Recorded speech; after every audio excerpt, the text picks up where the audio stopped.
We hope you enjoyed The Magicians, The Shinobi's Wife by Rachel Lawson.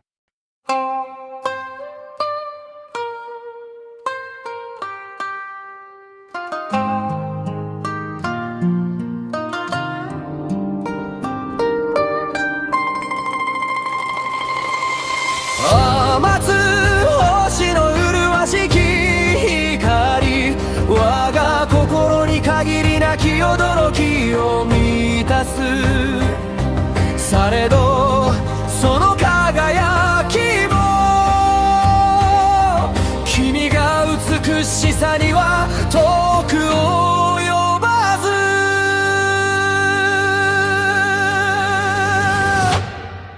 君が瞳星のごとく明るくして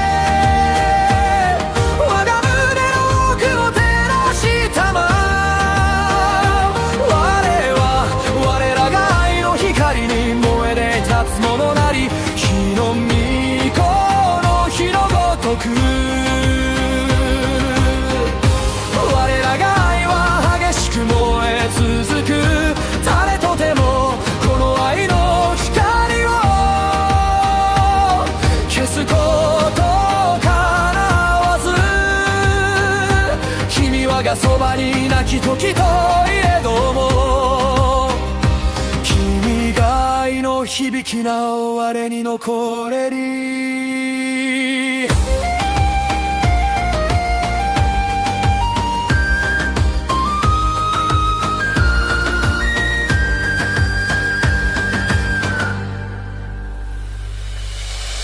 余つ星の麗しき光我が心に限りなき驚きを満たすされどその輝きも君が美しさには遠く及ばず君が瞳星のごとく明るくして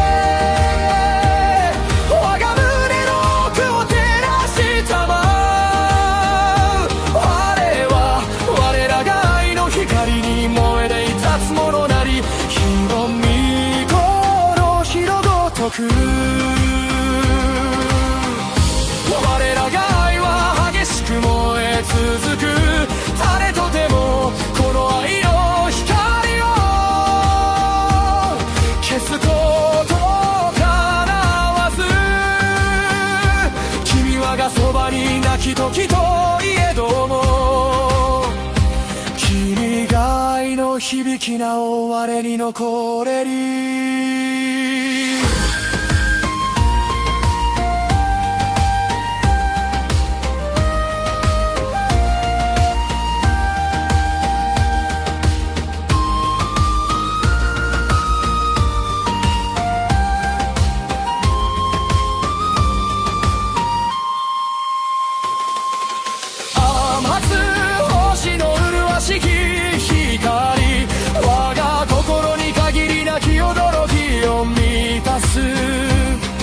されどその輝きも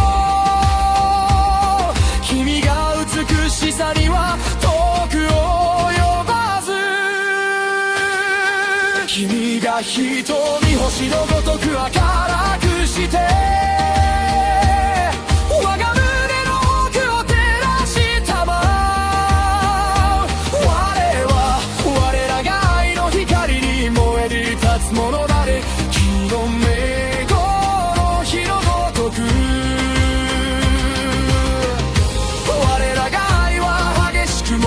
続く誰とてもこの愛の光を消すことかなわず君はがそばに泣き時といえども君が愛の響きな我に残れり我は常に君が共にあり君はがそばに泣き時といえども君が愛の残響我を離れず我は君が愛に包まれ我らが愛の影に舞い降りたり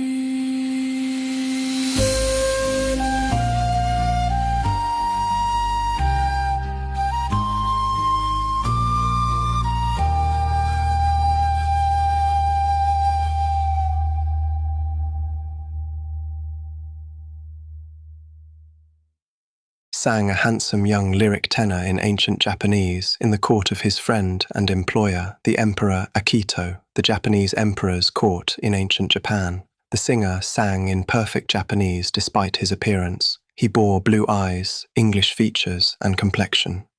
He had come from England 10 years before and had not aged since. He was called Blake Alexander, a courtier and entertainer, the court magician. "That was lovely, Blake," said the emperor, walking to his friend, congratulating him on the new song he wrote and performed. "There is no doubt who your muse was," said the emperor, smiling, looking at Blake's geisha wife Angela, who was also English. She was the prettiest geisha at court. Angela ran up to her husband, smiling. Blake bowed at her and said, "How was I, my angel?" "You were perfect, my love," Angela nearly sang back. Blake kissed her hand passionately. He was so filled with love for her at that moment. She was his muse and his magician's assistant at court. Akito, feeling like an intruder on this loving couple's courtship, said the first thing which he could think of. "I wonder who Hoshi no Michi is. He's so mysterious," said Akito, bringing up a popular subject for gossip at court. Blake smiled, replying, "That's what everyone wants to know at court. He could be anyone. All we know about him is he's seen as a hero by the people, and he's a shinobi. And he's tall and evidently a European and has blue eyes," said another geisha who worshipped him like most women at court. "I think we've found him. What do you say, Blake? Are you masquerading as a dark shinobi?" asked the emperor, teasing Blake, who looked nervous. "I'm a geiko, a taikomochi.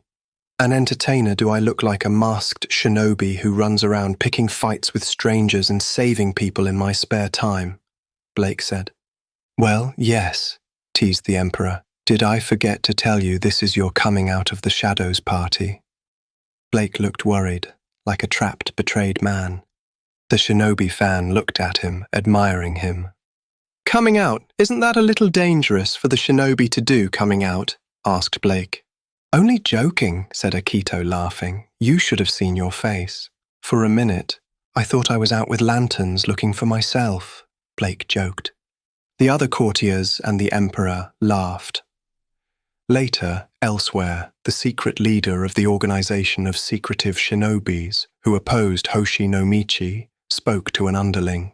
"Are you sure that Alexander is Hoshi no Michi? He is the emperor's friend?" the minion asked. "There is no doubt of it from his reaction. It was a genuine reaction. He truly thought the emperor was betraying him," said the leader, who was a courtier. "But he is a peace lover," said the minion. "It is merely a trick. He is also a magician, a master of lies," said the master shinobi. "What can we do? He's the emperor's friend," the minion asked. "I have an idea," said the master shinobi. The next day, Blake burst into the emperor's private chamber, breathless, pale, and shaking. "Akito," he said, his voice cracking, "Angela is gone." The emperor froze. "Gone? What do you mean, gone?" "She was taken," Blake whispered. "Kidnapped, and it happened because of that joke." Akito's face drained of color. "Blake, I never meant—" "I know you didn't," Blake said, stepping closer, eyes burning with grief. "But they heard you. Someone heard you. Someone believed it. And now my wife, my angel, is in danger because of it." Akito swallowed hard. "Blake, I am so sorry." "Sorry doesn't bring her back," Blake said softly. "Sorry doesn't undo the words spoken in jest. You are the emperor. Your words carry weight, even when you laugh." Akito bowed his head. "You have every right to reproach me." Blake's voice trembled. "I don't want to reproach you. I want her back." A long silence fell between them. Then Blake straightened, the magician's calm returning like a mask. Akito, I need your help, not your apologies. Your help. The Emperor nodded. You have it, whatever you need. Days later, the Emperor and Blake sat together in a quiet chamber, surrounded by scrolls and inkstones. They were reading and transcribing stories of fantastical worlds, tales Blake had invented about a superhero alien magician named Blue Midnight, a time traveler from a distant future. Akito believed every word. The idea of such a man was so fantastical that no one could possibly exist like him, or so the Emperor thought. Blake opened a lacquered box and drew out another scroll. In this adventure, he said softly, Blue Midnight falls. He loses all his friends, his good name, and his empire. Blake handed the Emperor the scroll without expression. It looks like a song lyric, the Emperor said. It is. Mind if I sing it? Blake asked. All right, Akito replied, guilt tightening his voice. He thought his friend needed to vent. Blake lifted a biwa and held it the way a foreigner might hold a guitar. The Emperor watched, puzzled, as Blake's fingers moved in a style no Japanese musician used.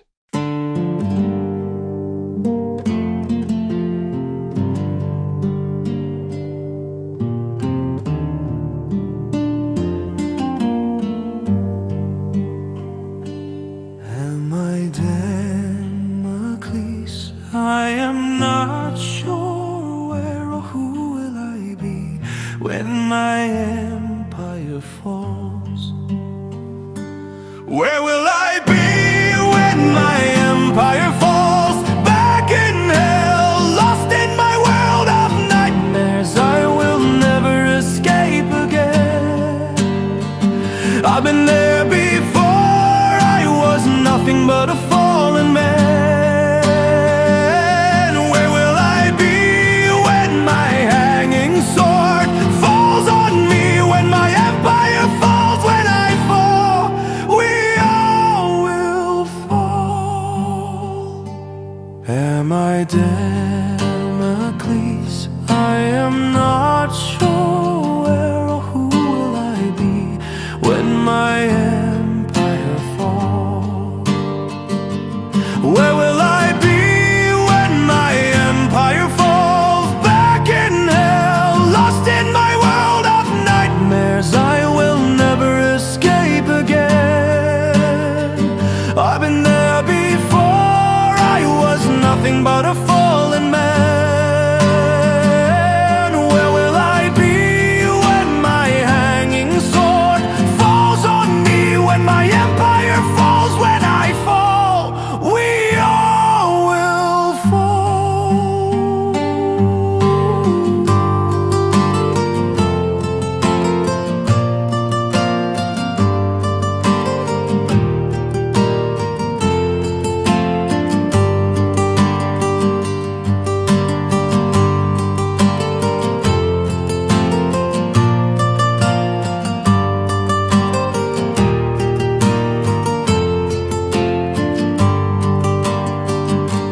Am I Damocles? I am not sure where or who will I be when my empire falls. Where will I be when my empire falls? Back in hell, lost in my world of nightmares. I will never escape again. I've been there before. I was nothing but a fallen man. Where will I be when my hanging sword falls on me? When my empire falls, when I fall, we all will fall. Am I Damocles? I am not sure where or who will I be when my empire falls. Where will I be when my empire falls? Back in hell, lost in my world of nightmares. I will never escape again. I've been there before. I was nothing but a fallen man. Where will I be when my hanging sword falls on me? When my empire falls, when I fall, we all will fall.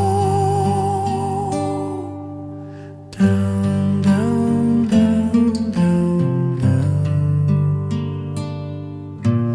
Down, down, down, down, down.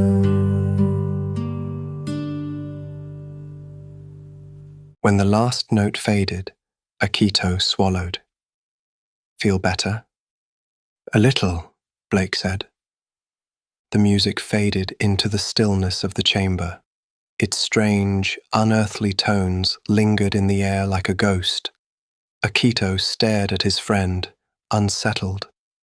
The sound had not been Japanese. It had not been English. It had not been music of that era. It was music of the future in style, but it seemed natural to Blake.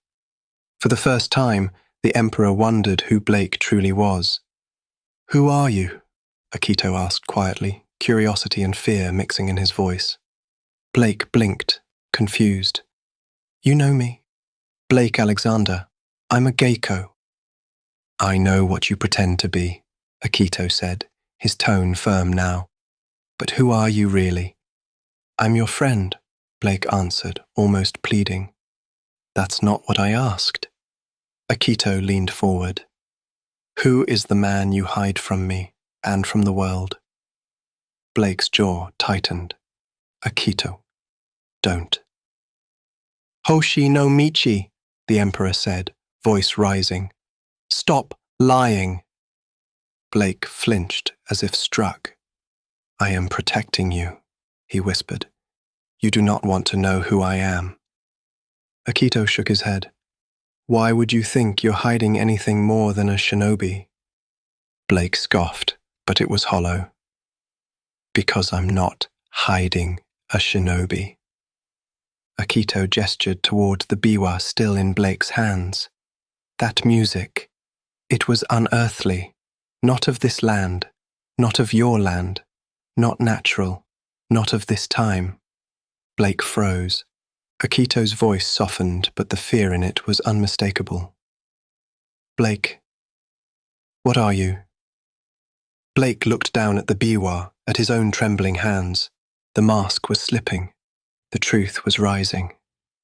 And the Emperor was finally asking the question Blake had feared for centuries. "Blue Midnight, the fallen sorcerer and Emperor. He's more than a story, isn't he?" Akito whispered, awe and fear twisting together in his voice. Blake's breath caught. He tried to lie, but the words tangled in his throat. His eyes darted away, panic rising. He looked like a man cornered by his own past. Akito watched him, and in that silence, the truth became obvious. Blake stood abruptly, turning toward the door. He couldn't bear the Emperor's gaze, not if it meant seeing disgust or fear or betrayal. Not again, not from someone he loved like a brother. He regretted ever telling Akito about Blue Midnight. He regretted every story, every hint, every slip of the mask. "Blake," Akito said softly, "don't walk away." Blake froze, shoulders trembling. "You're not just hiding a shinobi," the Emperor continued. "You're hiding yourself." Blake closed his eyes. Akito rose to his feet. "Tell me the truth, please." Blake's voice cracked. "If you knew who I was, you would turn from me." "Let me decide that," Akito said. Blake shook his head. "No, I've lived too long to believe that." Akito stepped closer. "Blue Midnight is you, isn't he?" Blake's hands clenched at his sides. His voice was barely a whisper. "I never wanted you to know." Blake bowed his head, shame pulling his shoulders inward. "You will fear me, like the others," he whispered. A tear slid down his cheek, but as it fell, it hardened into a perfect blue sapphire. It struck the floor with a soft, crystalline clink. Akito stared, breath catching. Blake, what are you? Blake's voice was a raw wound. Not human. Obviously, Akito murmured, but there was no fear in his eyes, only sympathy and a dawning understanding. But that tear, that wasn't the tear of a monster. Blake flinched. He hated this part of himself, the part that betrayed what he truly was. This is why I hide, he said quietly. Why I never wanted you to know. Akito stepped closer, studying the trembling man before him. You think I would fear you because you're different? Blake didn't answer. He couldn't. Akito looked down at the sapphire tear, then back at Blake. I see someone who has carried too much alone. Not a demon, not a monster, just someone who's been hurting for a very long time. Blake's breath shuddered. He had braced for rejection. He had expected it. But Akito's gentleness cut deeper than any fear. I am a monster. Even to my own people, Blake sobbed. That is why I hide. Another tear slid down his cheek, crystallizing before it fell. The sapphire hit the floor with a soft, ringing clink. It is why I was... His voice broke. Frustration surged through him, and he struck the wall with his clenched fist. The sound echoed through the chamber. He wasn't angry at Akito. He was angry at himself, for being caught, for being exposed, for being what he was. Akito stepped forward, startled but not afraid. Blake. Blake kept his face turned away, shoulders shaking. You don't understand. I was never meant to be seen, not like this. Akito looked at him with a mixture of sorrow and awe. You think being different makes you a monster, but nothing I've seen tonight proves that. Blake's breath hitched. He didn't believe Akito, not yet, but the words reached him all the same. Akito stepped closer, voice gentle. Hello, I am Akito. Who are you? Blake swallowed hard. I have had many names. His voice trembled as he turned back toward his friend. Hoshi-no-Michi, the Shinobi of Starlight, Merlin, Blake Alexander, Alexandrite Argent, Blake Fire, Mortimer, Dr. Death, Dark Midnight, or... He hesitated, fear tightening his throat. Blue Midnight, but you can call me friend. Akito blinked, stunned. Merlin? The Merlin? Yes, Blake whispered, ashamed. You must be old, Akito said, baffled. But you don't look old. My people age to 25 and stop, Blake said quietly. Akito studied him, trying to fit this impossible truth into the shape of the man he knew. What are your people? Fairies? Changelings? Blake actually laughed, a short, startled sound, as if the idea were absurd. No. He lifted his eyes, and for the first time, he didn't hide. My people are called the Magicians. We are a long-lived sorcerer race, Blake said quietly. Akito nodded slowly, absorbing it. His eyes were wide, but not with fear, with wonder. Is that your true form? He asked. No. Blake shook his head. This is a simple appearance spell. We take human form so we don't frighten humans with what we really look like. Akito hesitated. Then, what do you truly look like? Blake's expression tightened. I'd scare you if you saw my true form. Before Akito could respond, the door slid open. A guard stepped inside, breathless. My emperor, we found Angela Alexander. Blake's heart lurched into his throat. He couldn't tell if it was salvation or doom. Where is she? Akito asked, his voice taut with hope. We intercepted the message from the Dark Shinobi no Mono squad, the guard said. And? Blake asked, his voice tight. They have her. They think he... The guard pointed at Blake. Is Hoshi no Michi. Blake's face crumpled. devastation hit him like a blow, and he shot a furious look at the emperor. Akito shrank under it, guilt and shame written across his face. "Is she alive?" Akito asked, barely above a whisper. "Yes," the guard said. "Yes, from what we know." "They want to stop me from doing anything," Blake muttered, frustration boiling under his skin. The guard hesitated, then asked, "Are you really Hoshi no Michi?" "It doesn't matter who I am," Blake snapped. "They believe I am, and they have my wife." Akito swallowed. "Can she be saved?" The guard shook his head grimly. "No. You know the Dark Shinobi. They would cut down anyone who tries to reach her." "Where is she?" Blake demanded, anger burning through every word. "Their compound." "Why?"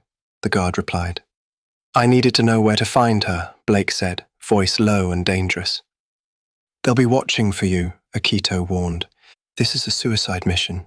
They'll be expecting you," the guard added. "Maybe," Blake said, "but I can't let her die." "I won't let you do this, Blake," Akito said, stepping forward protectively. Blake exhaled, a long, pained breath. "Then I'll have to do something I should have done before." "What?" Akito asked. Blake whispered a few words under his breath, and in an instant, another man stood where Blake had been. A Japanese shinobi, masked and dressed in dark garb. The guard yelped and drew his sword, placing himself between the emperor and the stranger. "A shape changer!" The shinobi figure winked at Akito. "Down, boy. I come in peace," the shapeshifter said, in Blake's unmistakable voice. "He's all right," Akito said quickly, raising a hand to calm the guard. "But the guard began.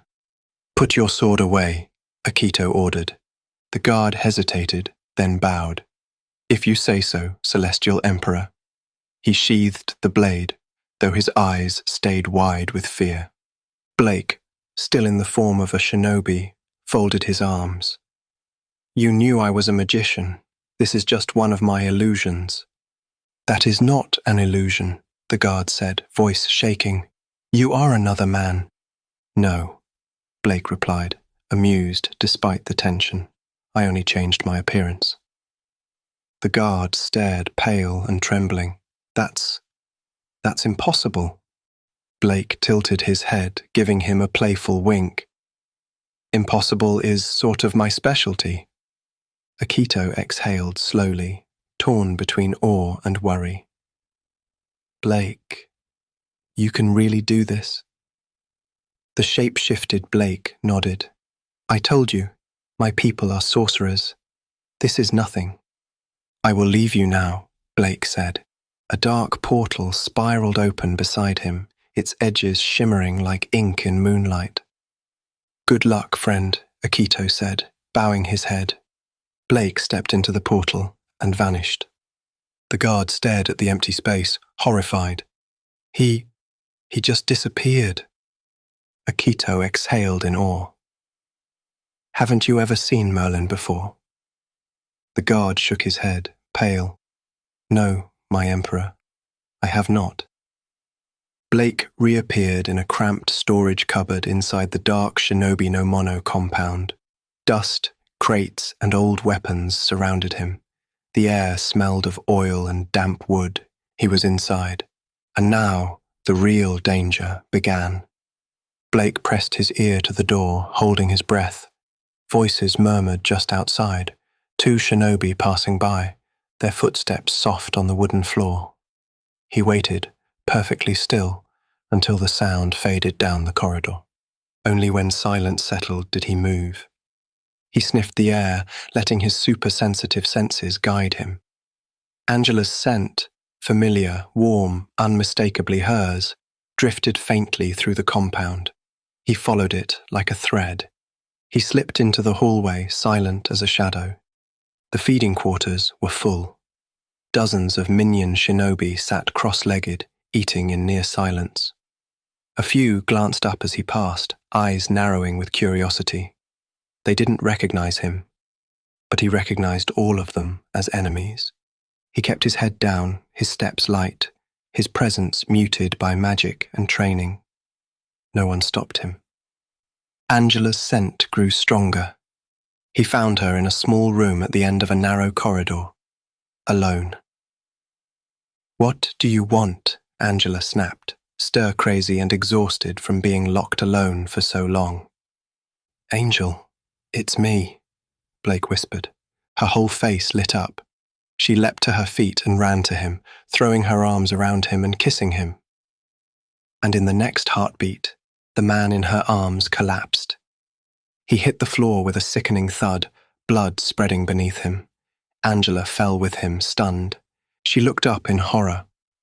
A figure stood in the doorway, the leader of the dark Shinobi no Mono, his expression triumphant.